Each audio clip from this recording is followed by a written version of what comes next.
CPA lawyer. Mga kababayan pala itong si Attorney Roderick Wamil.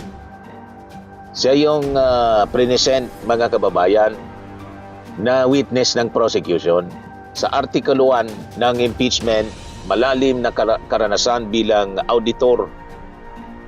Matibay na prinsipyo at hindi matitinag na audit at legal experience, mga kababayan. Binuwag ni Attorney Roderick na hindi lang unusual kundi illegal, irregular, and improper, mga kababayan, yung mga ginawa ni Sara Duterte sa paggagamit po 15-01. Dito lininaw, mga kababayan, ng abogadong state auditor ni Atty. Wamil na sa ilalim niya ng batas, hindi pwedeng nagbabagang mga balita at pagtalakay sa mga isyu ng lipunan. Bulsa! Opinyon, banat at paglalantad sa katotohanan. Bulsa! What you see is what you get. You decide. Hello po, mga kababayan, si Dante Maravillas. So dito muna tayo sa ating mga topics. Balikan natin siguro, mga kababayan, yung impeachment ni Sara Duterte. Pag-usapan natin yung witness na si CPA lawyer. Mga kababayan pala itong si Attorney Roderick Wamil. Siya yung present, mga kababayan, na witness ng prosecution. Sa Article 1 ng impeachment ni case ni Sara Duterte, yung sa confidential funds. Siya yung COA auditor, mga kababayan. So sa gitna po, mga kababayan, ng mga maruruming maniobra, technicalities at pagtatanggol ng mga makapangyarihang mambabatas, yung mga defense senators. Yung defense team ni Sara, 16, dagdagan pa ng 8 mga defense senators. O ilan na, 24 na sila. Isang matapat at napakahusay, mga kababayan, na lingkod bayan ang tumayo para sa katotohanan. Ito pong si COA Auditor, Attorney Roderick Wamil. So gamit, mga kababayan, yung kanyang mahigit 11 years, mga kababayan, na malalim na karanasan bilang auditor. Matibay na prinsipyo at hindi matitinag na audit at legal experience, mga kababayan. Binuwag ni Attorney Roderick Wamil na isang CPA lawyer, tapos ng Bachelor of Science in Accountancy sa Central Luzon State University at saka nakakuha ng kanyang Juris Doctor degree, di ba?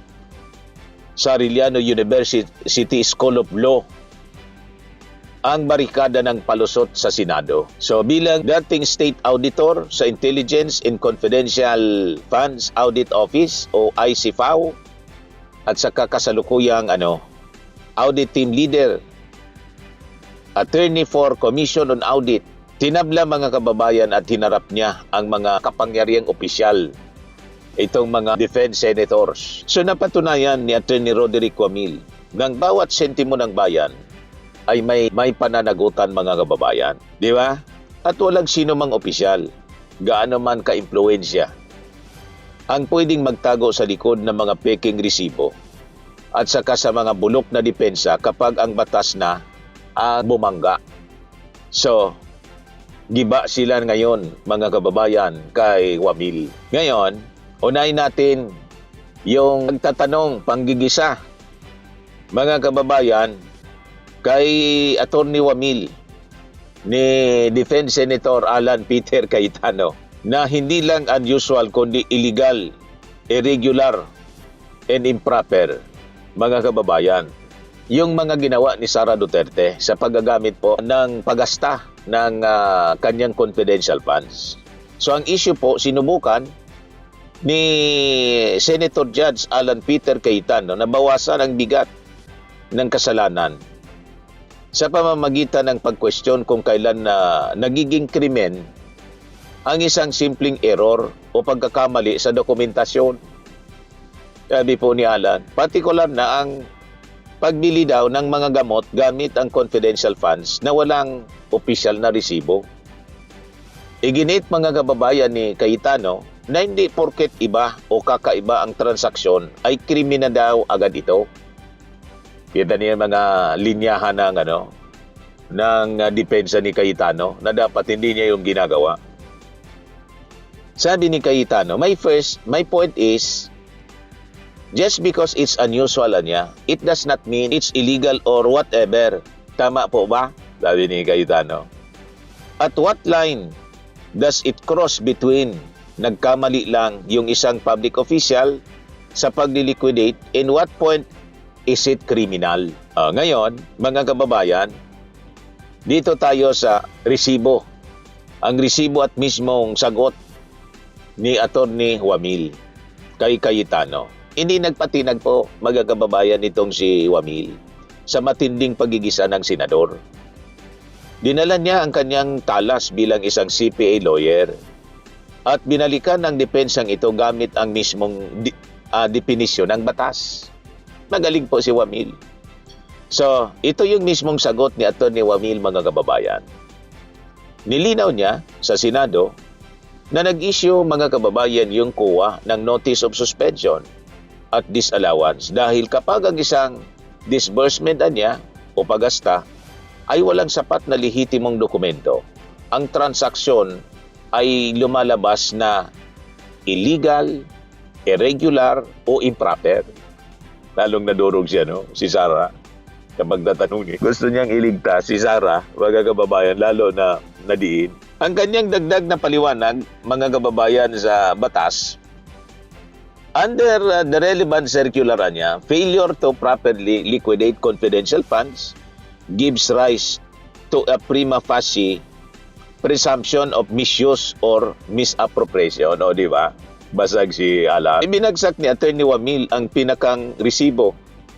Sa loob ng mahigit na isang dekada niya sa serbisyo, mga kababayan, ngayon lang siya nakakita ng confidential fund na ipinambili ng mga gamot para gawing reward o pabuya sa mga informant nang walang official receipt o sales invoice man lamang mula sa mga totoong butika. Wala talaga. So ang tanging sinumiti ay mga acknowledgement receipts po na may mga peking pangalan pa tulad ni Mary Grace Piatos. So pinaliwanag po ni Attorney Wamil na sa ilalim po ng Presidential Decree number 1445 at saka Joint Circular number 2015-01,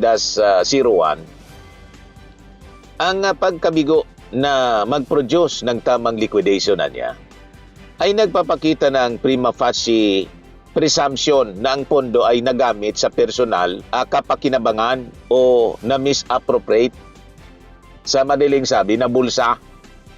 Personal na gamit. Yan ang yung ibig sabihin niya. Supalpal, mga kababayan, si Alan. Ngayon, dito tayo sa CPA lawyer na si Roderick Wamil versus ang defense, yung defense lawyer na. Yung una, defense senator, si Alan. Ngayon, yung defense lawyer na si Michael Poa. Dito na-expose, mga kababayan, yung paglalabi. Ang issue po, ang pagtatangka, mga kababayan, ni dating DepEd Undersecretary at saka spokesperson, Attorney Michael Poa, narangin ng opisyal na investigasyon ng COA para sa confidential funds. Na-booking po. Ngayon, na nangyari tuloy yung pagsisiwalat ni Attorney Wamil. Binunyag po nito sa Senado ang isang sikretong pulong noong September 2023. Lalong nadiin po. Napasama lalo. Nagtanong pa. Una si Alan. Ngayon si Poa, kino-cross-examine niya. So doon ay nakiusap at naglabi daw itong si Attorney Michael Poa kasama ang iba pang opisyal na huwag maglabas ng opisyal na Audit Observation Memorandum o AOM. O di ba, booking? Nais nilang daanin nila ito raw sa isang malambot at informal na audit query para itago ang irregularidad sa publiko. Sabi ko sa inyo. So ano yung naging hatol, mga kababayan, ng auditor? Hindi nagpasuhol at hindi natakot po itong si Attorney Wamil sa pressure ng mga matataas na opisyal. Nanindigan siya sa kanyang tungkulin bilang isang tagapagtanggol ng kabanang bayan. Congratulations po. Hindi po nagpasindak itong sa mga Duterte, kay Sara Duterte, itong si Attorney Wamil. Lumabas sa kanyang pagsusuri, mga kababayan, na walang naipakitang aktwal na operational outputs o hard documents itong DepEd at saka ng Office of the Vice President, OVP, na nagpapatunay na nagamit ang pondo sa surveillance po. Kaya nanatili itong questionable at illegal. Ngayon, lumabas, mga kababayan, sa kanyang pagsusuri na walang naipakitang aktwal na operational outputs o mga hard documents yung DepEd saka yung Office of the Vice President na nagpapatunay po na nagamit ang pondo sa surveillance. Kaya nanatili itong questionable at saka illegal. O di ba? Ngayon dito tayo sa pagtatanong naman kay Atty. Wamil ng another senator, defense senator na si Amy Marcos. Ngayon, yung issue po dito, yung sinasabing ultimate accountability. So, sino dapat niya ang managot dito sa paggamit ng confidential funds? So, ang issue, sinubukan, mga kababayan, ni Amy Marcos na iligtas ang pinuno ng ahensya, si Sara, sa pamamagitan ng pagigiit ng Special Disbursement Officer o yung SDO, o ang maliliit na kawani lamang ang may legal na pananagutan daw sa liquidation at hindi ang mismong nakakataas na pinuno. Gustong iligtas si Sara. So ang matapang na sagot, mga kababayan, ni Atty. Wamil, walang takot po na tiningnan ni Atty. Wamil sa mata si Senator Amy Marcos at binitawan ang makasaysayang linya. That is not entirely correct, Your Honor. Ang batas, mga kababayan, ng COA DBM Joint Circular Number 2015-01. Dito lininaw, mga kababayan, ng abogadong state auditor ni Atty. Wamil na sa ilalim niya ng batas, hindi pwedeng magugas kamay ang sino mang head of the agency. O diba? Lalong nadiin si Sara sa pagtatanong ni Amy Marcos. Pinahamak patuloy ni Amy Marcos kasi nagtanong siya ng tanong, mga kababayan. So nalinaw na may accountability talaga si Sara. Ang head of the agency niya ang may ultimate accountability dahil sila ang nag-aproba sa cash advance. Correct. Sila niya ang may obligasyong mag-monitor. Correct. At ang kanilang pirma ang nagpapatunay na kontrolado nila ang pondo. Correct. Paano ka ngayon, Amy? Di ba pinahamag mo si Sara lalo? Pinatanayan, mga kababayan, ni Atty. Wamil ng SDOI, kamay lamang, ngunit ang ginono, ang utak, mga kababayan, ay si Sara. Ngayon, sa usapin ng accountability, huwag nating daanin, mga kababayan, sa drama at sa kasapalakasan dapat. Di ba? Huwag nating daanin po, lalo na sa pambubudol, ang usapin ng pundo ng bayan. Ang batas po ay malinaw. At si Atty. Wamil, CPA, lawyer ang patunay ng ebidensya ay hindi po nagsisinungaling talaga. So una, sa tapatang Atty. Wamil at saka ni Alan Peter Cayetano, isang malaking sampal sa batas ang argumentong ibaba ang antas ng kaso bilang isang simpleng error.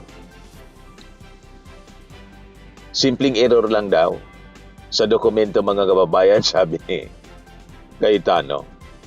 Nilinaw ni Atty. Wamil ng kawalan ng official receipt at ang paggamit ng mga acknowledgement receipts na may mga multong pangalan tulad ni Mary Grace Piatos ay automatic laban sa batas ng auditing. Kung walang lehitimong resibo mula, mga kababayan, sa mga butika, ang batas mismo ang nagsasabing may naganap na krimen ng paglustay. Yan yung lininaw, mga kababayan, ni Atty. Wamil. So kung walang lehitimong resibo mula sa mga butika, ang batas mismo ang nilabag ni Sara Duterte. Dahil kay Atty. Wamil, hindi technicality ang dapat manaig kundi ang mismong batas ng Republika. Pangalawa, hindi inayaan mga kababayan ni Attorney Wamil na gawing mangmang ng kampo ni POA ang publiko. Sa batas ng auditing, what is not written is not done. So kung walang operational outputs at walang hard documents na naipakita para sa surveillance, ibig sabihin walang surveillance na nangyari. Tama po. So ang pondong inilaan para sa proteksyon ng mga kabataan ay naglaho na parang bula, mga kababayan. At ang pagtatangka ni POA na makiusap ng palihim ay patunay na alam nilang maitinatago silang dumi. Tama ba? Pangatlong punto at ang pinaka-gumuhong argumento, mga kababayan. Ang desperadong tangka ni Senator Amy Marcos na iligtas ang nakakataas na pinuno sa pamamagitan ng pag-itsa ng kasalanan sa mga maliliit na kawani o ng SDO. Binura ito ng legal na kaalaman, mga kababayan, ni Attorney Wamil gamit ang COA DBM Joint Circular Number 2015-01. Hindi pwedeng ang credit at kapangyarihan ay nasa itaas, mga kababayan. Pero kapag may nakitang nakawan at anomalya, ay isasakripisyo ang mga maliliit na empleyado. Yan ang gustong mangyari po ni Amy Marcos. Gustong ilaglag si Fajarda at saka si Acosta. Gusto nilang ilaglag para maisalba si Sara Duterte sa pananagutan. So kini-question natin ngayon ang integrity ng mga senador na lantaran ang pagpanig, mga kababayan, sa mali. Sila ba ay hinalal para maging mga abogado ng mga tiwali o para maging tagapagtanggol ng interes ng ating mga mamamayang Pilipino? So yun ang ating tanong. Ang kanilang pagtatanggol, mga kababayan, sa mga maling proseso at tahasang kasinungalingan ay nagpapakita lamang ng kanilang kabulukan. Ngunit sa gitna ng pagtatakip sa mga pagkakamali, lumilitaw ang isang tapat na kawani ng ating gobyerno, isang CPA lawyer na si Attorney Roderick Wamil. Pinadapa at pinihit niya ang katotohanan pabor sa taong bayan, mga kababayan. So sa harap ng isang tapat na abogado at auditor, ang kapangyarihan ay yumuyukod sa katotohanan po. So ang kapangyarihan at impluwensya, mga kababayan, ay may hangganan. Pero ang batas at resibo ng mga tapat na empleyado ng pamalaan na kagaya po ni Attorney Roderick Wamil ay walang sinuman ang makakatakas. Kaya mabuhay ka, Attorney Roderick Wamil. Sana dumami pa ang lahi mo at dumami pa yung kagaya mo sa ating gobyerno. Okay po? Ako po si Dante Maravillas. Bye-bye. God bless. Burning and lifting cream, pinapahid po sa mga pulses in affected area. Mainam po sa paninigas ng mga kaso-kasuan.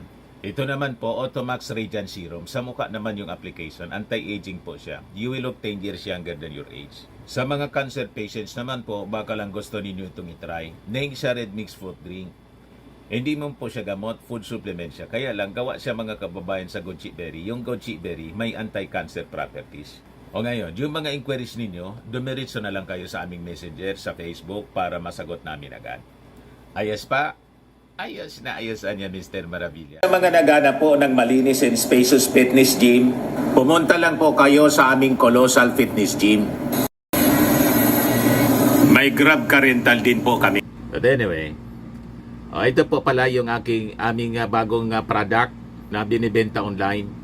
I am worldwide amazing pure organic barley powdered drink mix from Australia.